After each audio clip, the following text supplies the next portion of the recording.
ورسته دیدن می د جانانو ورتبت سرنگ راتل صحبا.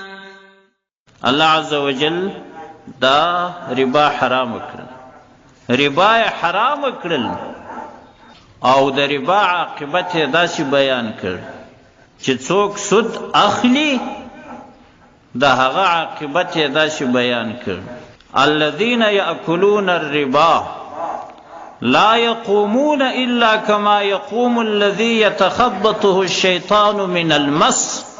الله عز وجل داسې فرمایي وای هغه کسان چې سود اخلي هغه به د قیامت په ورځ د قبرو سره ولاړ نشي مګر پر داسې شکل لکه هغه څوک چې ولاړیږي چې د هغه شیطان حواس سره ورګډ وډ کړي د اثرس، یعنی د لیونی په شکل به د قبر سره اوځي. هغه چې لیونی چې منظم حرکات هم نشي کولای، دې طرف ته غزار سه دې طرف ته غزار سه، لاسونه او پښې سره غورځوه، پر دغسې ډول به د قبرو سره اوځي.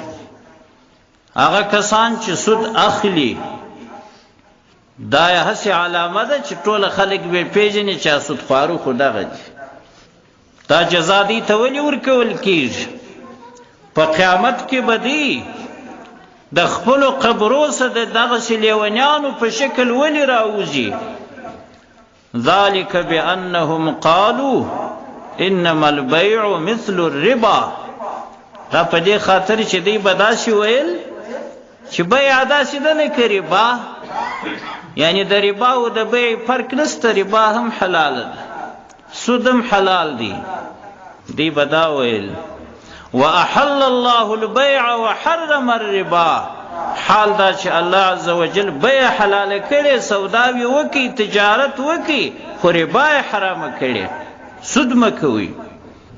فمن جاءه موعظة من ربه فانتهى فله ما سلف وامره الى الله.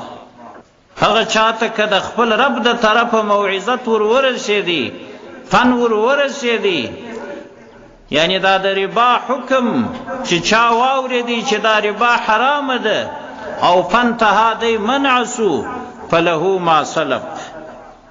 د دې ربا تر حرمت د مخه چې د کم سود کړی دی هغه د ده هغه وخت کړی دی چې سود نه و حرام.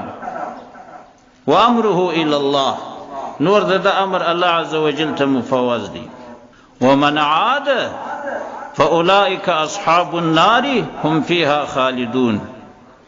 او که څوک بیا سود ته راوګرځېدي او سود یې حلال وباله نو دا کسان د دوزخ خلق دي، د دوزخ ملګري دي او دی به په دا دوزخ کې همیشه وي. ګوره چې سود ته راوګرځي او سود حلال وبولي، دا خو هغه د جاهلیت د وخت عقیده وه. څنګه به ویل انما البيع مثل الربا. والبيع والربا دا دواړه په حلالوالي کې ول سره یو شی دي. ربا هم ول داسې حلاله ده لکه بیع. نو که څوک سود حلال وبولي کافر کیږي. الله عز وجل فیصله پر کړې چې دوزخ کې به همیشه وي. يمحق الله الربا ويربي الصدقات. الله عز وجل سود محو کوي، د سود برکت نشته. یو سړی چې دا فکر نه کوي چې زه خو سود کوم دا دې څه ډېرې پیسې لاسته رالې و دې ډېرښت دې نه ګوري، د دې برکت نشته، آخر یې مفلسي ده، آخر به مفلس جوړېږي، شی به په لاس کې نه. الله عز وجل وایي برکت نشته پکې، الله عز وجل یې د منځه وړي، دا الهي فیصله ده. یمحق الله الربا ويربي الصدقات. او خیراتو ته الله عز وجل زیادت ورکي، برکت پکې اچي، ثواب ور ډېري. څوک چې خیراتونه کوي دغه په مال کې به برکت وي، الله عز وجل به ثوابونه ډېر ورکي. والله لا يحب كل كفار اثيم. الله عز وجل نخوشي هر سخت کافر او سخت گناهگار یعنی الله عز وجل عذاب ورکی. نو ربا سود دا قطعی حرام دی، د دې په حرمت کې هیڅ شک او شبهه نسته او نه یو مسلمان په دې کې شک راوړلی شي. ګوري دا څومره رسوایي ده په آخرت کې چې سودخور به د قبر سه د لیوني په شان راوځي. کرده خلک به ورته ګوري چې سودخور خو دغه دی. څومره رسوایي ده. لکه څنګه چې د حضرت عبدالله ابن عباس رضی الله عنهما سره روایت دی، آکل الربا یبعث یوم القیامة مجنونا یخنق.